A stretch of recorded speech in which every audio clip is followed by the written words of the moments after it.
Olá, pessoal, muito bom dia, ótimo domingo para vocês. Muito obrigado por você ter levantado cedinho novamente nesse domingo e estar aqui conosco e dividir esses próximos 30 minutos aqui no Domingão do Carlão. O Domingão do Carlão, você já sabe, né? É sempre na prateleira de cima do agronegócio brasileiro. Hoje eu tenho um convidado para lá de especial. E eu sempre digo que os amigos dos amigos são a melhor coisa do mundo, porque eles já vêm todos triados, já vêm tudo certinho aqui, você não precisa nem preocupar com eles. Eu estou falando do Arnaldo Corrêa, e eu falei dos amigos, porque o Arnaldo, quem me falou do Arnaldo foi o meu querido Jeffrey Abrahams, a quem eu quero mandar um forte abraço, e dizer, Arnaldo Corrêa, seja bem-vindo aqui no nosso Domingão do Carlão. Obrigado pela sua presença aqui, viu? Obrigado, Carlão, por me acordar bem cedo num domingo desse. E é um prazer estar aqui no teu programa. Eu já vi outras edições, você entrevistando o Jeff, já vi você entrevistando o meu querido Ivan Vedequim, o professor Marcos também, eu vi também você entrevistando o meu querido chefe, ex-chefe, João Guilherme Sabinometo, grande figura, o Maurininho Biagi. Quer dizer, é uma honra eu estar aqui no meio desse pessoal que está no top do agronegócio. Ó, deixa eu falar para vocês que não perdem nenhum Domingão do Carlão o seguinte, antes da gente começar aqui, o Domingão do Carlão, você sabe, aqui nas lentes nacionais e internacionais do Canal do Boi, mas a gente também está em todas as redes sociais, aí você procurar lá, Domingão do Carlão, Fala Carlão, você vai nos achar lá. E eu queria pedir para vocês se inscreverem lá no nosso canal do YouTube, e para você receber as nossas notificações, aperta o sininho lá também, que vai ser muito legal para todo mundo. Deixe o seu comentário, deixe o seu like lá para a gente, isso é muito importante.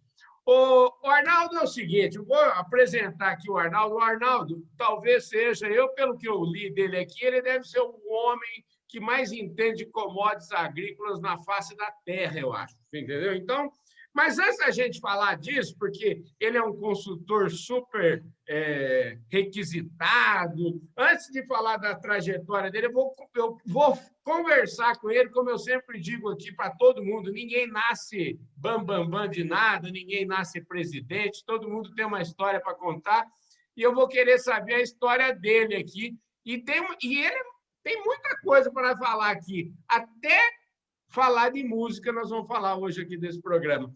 O Arnaldo, conta aí a sua história para nós, vai fundo aí, viu? Você pode ir lá na época da Primeira Guerra Mundial, fica à vontade. Carlão, eu sou nascido aqui em Santos, né?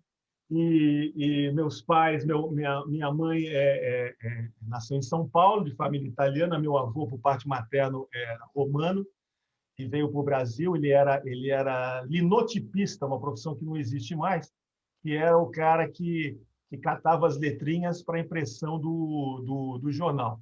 Imagine, quem tem menos de 60 anos não tem a menor ideia do que é linotipista, porque é uma profissão que desapareceu, né, já que os jornais hoje são todos confeccionados de outra maneira. E o meu pai é nascido em Santos, mas como ele nasceu em 1917, na época da pandemia, logo em seguida da gripe espanhola, minha avó faleceu. E meu avô mandou meu pai para Portugal, na região do Douro, que era a região do meu avô, e meu pai ficou lá até os 8, 9 anos. Aí ele voltou para o Brasil e não sabia que aquela mulher do meu avô era a mãe dele. Chamou aquela mulher de mãe durante muito tempo, porque a minha avó tinha morrido e ninguém tinha avisado meu pai. Aí um dia a mãe dele, minha tia Vitória, tia-avó Vitória, falou para ele que, olha, essa daí não é a sua mãe faleceu quando você nasceu, tal. E aí aquilo deve ter sido um baque para ele, né? De saber que não era mãe, enfim. Mas e o meu pai, ele virou comerciante aqui em Santos e ele tinha um posto de gasolina. O posto de gasolina mais importante da cidade, que estava na Praça Independência, praça mais importante da cidade de Santos, era a dele. Então, eu me lembro de ir naquele posto, quando eu tinha uns 4, 5, 6 anos, eu me lembro de ter ido naquele posto e tal. E eu comecei a escola muito cedo, porque eu já sabia escrever, quer dizer, não ler e escrever, mas escrever eu já praticava desde pequeno. Eu sempre gostei muito de estudar. E eu estudei em escola pública. Com os 14 anos, eu já queria trabalhar, né? Entendi. Naquela época, você podia trabalhar, não tinha toda essa proibição e tal. Eu conseguia conciliar, evidentemente, trabalhar e estudar, que era Uhum. super bom os meninos da minha idade. O É. meu primeiro trabalho, rapaz, foi para ganhar meio salário mínimo, porque também era um trabalho que eu fazia das 6 da tarde às 8 da noite. Era uma coisa assim, muito curta. Era dar aula no Mobral. Uau, Você acredita nisso? É acredito. porque era assim, você tinha o Mobral, que era o Movimento Brasileiro de Alfabetização, Uhum. para ensinar realmente a ler e escrever, e tinha um outro programa no Mobral, que agora não vou me lembrar o nome, mas era um programa em que você dava português, matemática, geografia e história, tudo de uma vez só, né? Com seus devidos tempos. Você era treinado para isso. Eu me lembro do material do Mobral, era uma coisa, Carlão, era uma coisa inacreditável como é que era o cuidado que havia naquele material. E eu era obrigado a estudar esse material e poder passar para os alunos. Então, com 14, 15 anos, eu era instrutor do Mobral. O Mobral geralmente era para, vamos dizer, era um programa de educação para pessoas já mais idosas. Eu me lembro disso, não é isso? Na minha classe não tinha nenhum aluno que fosse mais novo do que eu, imagine. Pois é. Você E, na sabe verdade, que você está falando isso, eu lembro um pouco da minha avó. A minha avó, ela, durante um período de mais de 20 anos, ela passou na cama por um problema de saúde gravíssimo que ela tinha, reumatismo, numa época que isso era muito, enfim, era uma coisa bastante limitante. E ela era, a minha avó era, como é que fala? Ela não sabia ler. E ela foi aprender a ler e escrever, aprender a fazer contas de matemática quando ela já tinha 50 anos, por aí, mais ou menos. E eu me lembro da disposição. Essa minha avó ela foi uma pessoa muito presente na minha infância, e presente no sentido de que a gente até evitava muito de ir lá todo dia, porque se chegasse lá tinha que trabalhar, entendeu? Assim, a minha avó ela fazia a gente trabalhar muito quando criança, ela inventava todo tipo de trabalho para a gente fazer. É uma saudade imensa que fica disso, porque é maravilhoso. muito interessante a gente ver essas mudanças de geração, né? Então, Uhum. por exemplo, eu tô com 62 agora. Eu estava falando Uhum. outro dia para um amigo, dizendo o seguinte: é impressionante como você vê grandes diferenças de 20 a 25 anos. A cada 20, 25 anos você vê diferença. Por exemplo, eu tenho uma filha de 21, Uhum. uma filha de 41. E eu vejo as coisas, por exemplo, da minha época, que a minha filha de 41 não conhece, e Uhum. as coisas da época da minha filha de 41 que a de 21 não conhece. Ô, Arnaldo, deixa eu te falar, como é que a sua vida enveredou por, É, pelo, olha, pelo... essa nossa conversa aqui vai ter que ter parte um e parte 2. Então, vamos lá. Comecei a trabalhar no Mobral, mas depois eu arrumei um emprego aqui no Porto mesmo, com uma empresa que era uma empresa de despacho. Naquela época, em 74, eu estava estudando no período da manhã no Colégio Canadá, que era o melhor colégio de Santos, aqui, escola pública, no colegial. E esse emprego era para o dia inteiro. Era numa empresa que, na época, era a maior empresa, a maior exportadora de café do país, chamada Anderson Clayton, uma multinacional americana com sede no Texas. E aí era o dia inteiro. Aí o cara falou assim, olha, infelizmente, você passou no teste, nós adoramos você, mas aqui tem que ser o dia inteiro. Aí eu tive que mudar. E, nesse inteirinho, a empresa preencheu a vaga. Então, eu ia toda semana lá na Anderson Clayton, que era aqui no centro de Santos, perguntando, e aí, seu Hélio, era o seu Hélio, está vivo ainda, graças a Deus. Tem... Não, ainda não temos, não, mas a gente liga para você. Né? Liga para você. Vamos lembrar aqui que em 1975 ninguém tinha celular. E em casa era uma coisa raríssima. Né? Quem tinha telefone era muito bem de vida. Bom, eu sei que de tanto que eu enchi o saco desse cara, eu acho que ele fazia, sabe uma coisa? Eu não aguento mais esse moleque vindo aqui toda semana perguntando se tem emprego, porque eu queria trabalhar ali. Porque aqui em Santos, nessa época, tinha alguns empregos que eram fantásticos. Trabalhar no café, era um negócio assim extraordinário. 2, trabalhar no Banco do Brasil. 3, trabalhar na Petrobras, que era a refinaria. Então, esses eram os grandes empregos. Né?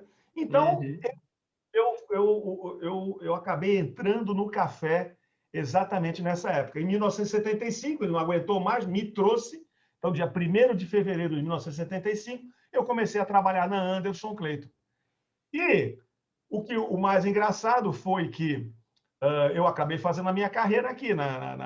Entrei na área de contabilidade, depois fui passando, fui para a Caixa, fui para não sei mais o quê, fazia os pagamentos, né? E ali era muito dinheiro. A Clayton era uma empresa extremamente organizada. Ela tinha uma organização que serviu de base educacional para todos os profissionais que passaram por lá. Porque a Anderson Clayton, para você entrar na Anderson Clayton, você tinha que entrar como office boy, querido. Por quê? Porque todo mundo subia. Saiu o presidente, subia todo mundo, entrava um office boy embaixo. Era assim que funcionava a Clayton. A Clayton era uma escola espetacular. Aí, um belo dia, o cara chega para mim e fala assim, escuta, aí fui progredindo e tal, né? O cara chegou para mim um dia e falou assim, olha, vai abrir uma vaga para gerente de compras de café lá em Vitória, no Espírito Santo. Você topa aí? Topo. Beleza, então você vai embora para Vitória para ser o gerente de compras de café. Aí fui para Vitória. Quando eu fui para Vitória, eu já não passava mais a reportar para Anderson Clayton em Santos, mas sim para Anderson Clayton no Rio de Janeiro, que Vitória era vinculada ao Rio de Janeiro, até por uma questão de cafés diferentes, cafés do Grupo 1, né? E cafés do Grupo 2, que a gente chamava Zona da Mata e tal. Outro dia eu entrevistei aqui a Dora Zanini e ela me contou a história do pai dela lá, que a Anderson Clayton financiava, não sei se é o pai ou o avô dela, enfim, ela fazia esse papel aí também de financiar produtores na época. Carlão, a Clayton era uma escola, não estou te falando. E aí depois, o que aconteceu foi que a Clayton acabou sendo vendida, né? Ela acabou encerrando aqui as atividades de café, vendeu para uma outra empresa chamada J. Marino, na época, saiu da atividade de café, e eu acabei indo para a Cargill, uma outra multinacional americana, que tomou o lugar da Clayton na exportação de café. E a Cargill é uma empresa que eu tenho o maior carinho, o maior respeito por ela, porque eu diria que o que eu aprendi na Cargill e as oportunidades que a Cargill me proporcionou moldaram a minha vida profissional, porque a Cagil me mandou para viver fora. Eu fui viver, fui morar nos Estados Unidos, em Nova York. Depois eu fui para Londres e depois eu fui para Hamburgo e, por final, Genebra. E você imagine aqui, só um parênteses, eu sempre fui bitomaníaco. Então, você imagine eu morar em Nova York, onde o John Lennon tinha morado, depois eu fui morar em Londres, onde os Beatles tinham estourado, e depois eu fui morar em Hamburgo, onde eles começaram a carreira deles nos anos 60. Então, para mim, eu estava pensando assim, pô, que legal, eu vou combinar as duas coisas, né? O meu lado profissional e o lado musical que eu sempre gostei, embora tivesse afastado dele assim do dia a dia, né? Porque essa questão a gente de música, né, que você comentou, a gente só fui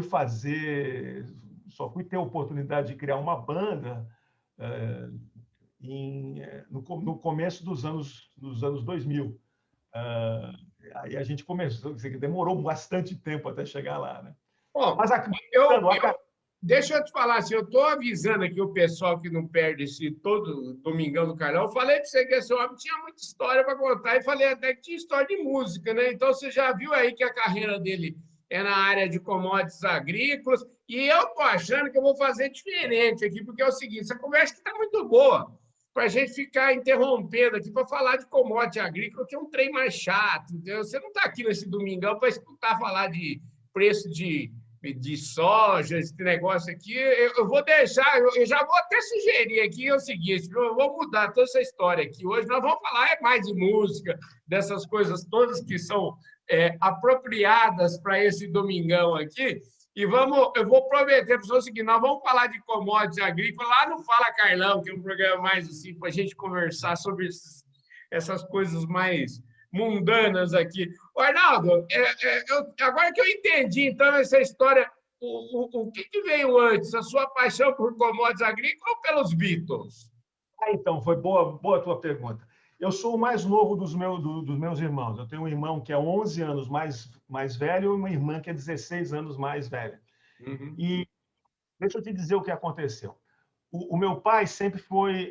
comigo, ele nunca teve problema em relação a estudar, que eu sempre fui um menino muito estudioso. Uhum. Gostava também, isso é questão de gostar. E o meu irmão já não era bem assim. Então, o que aconteceu?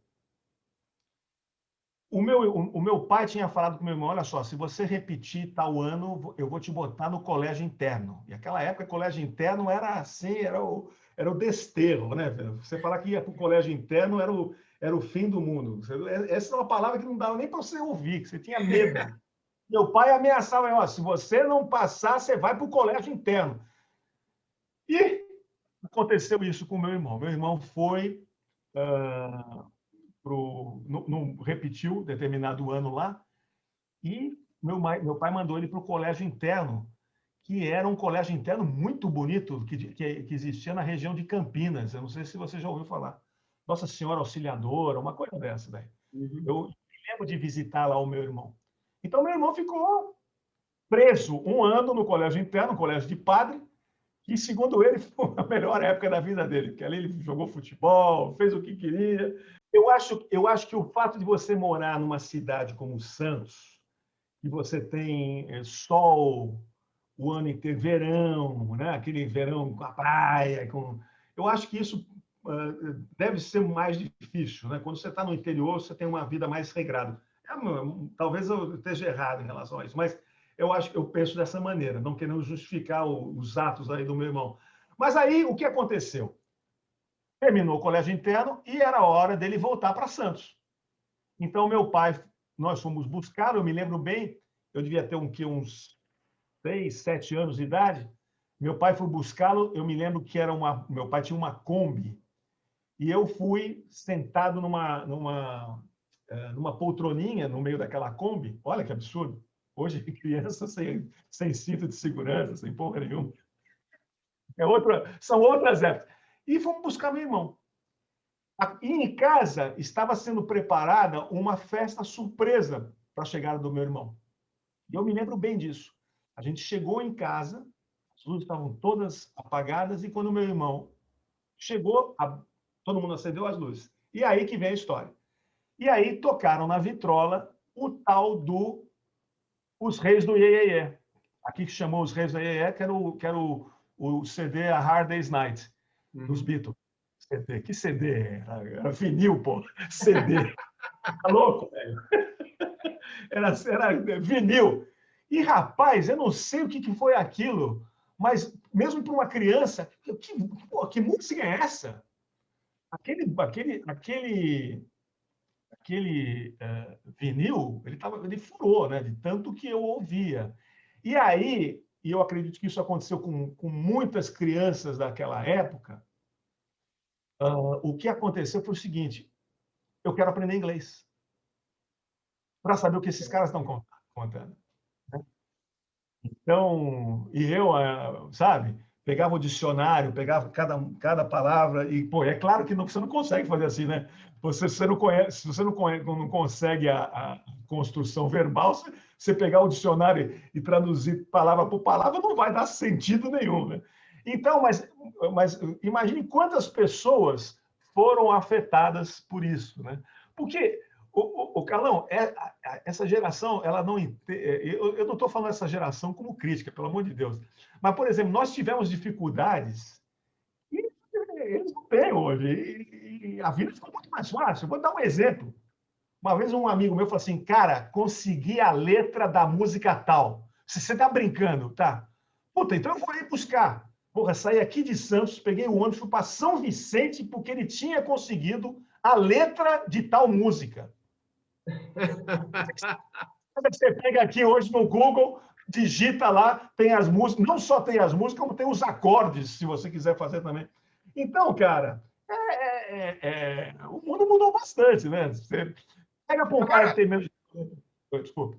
Não, deixa eu te falar o seguinte, ó, eu te falei que aqui os nossos programas eles passam voando, né? Porque a gente invariavelmente tem conversas ótimas, como essa aqui que a gente está tendo aqui com você. Só que eu queria te informar que agora a gente já entra nós estamos aos 43 do segundo tempo aqui, com o nosso tempo aqui no nosso Domingão do Carlão, e eu quero que você fale dessa história, porque nós estamos falando aqui de gente que você faz show mesmo, você tem uma banda, como é que é essa história aí?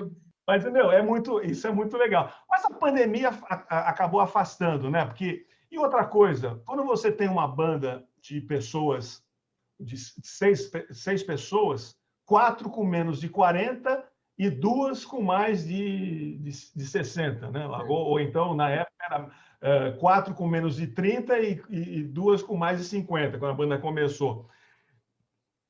As pessoas vão tomando um rumo diferente na vida, né? É verdade. Cara que está tendo filho, cara que está no... Então, cada um está num momento da vida, isso é ruim. Quer dizer, ruim. Isso atrapalha, às vezes, as coisas. E outra coisa também, o Carlão, é o seguinte, a pandemia matou, né, muitos dos artistas, né? Aqueles que vivem realmente da música.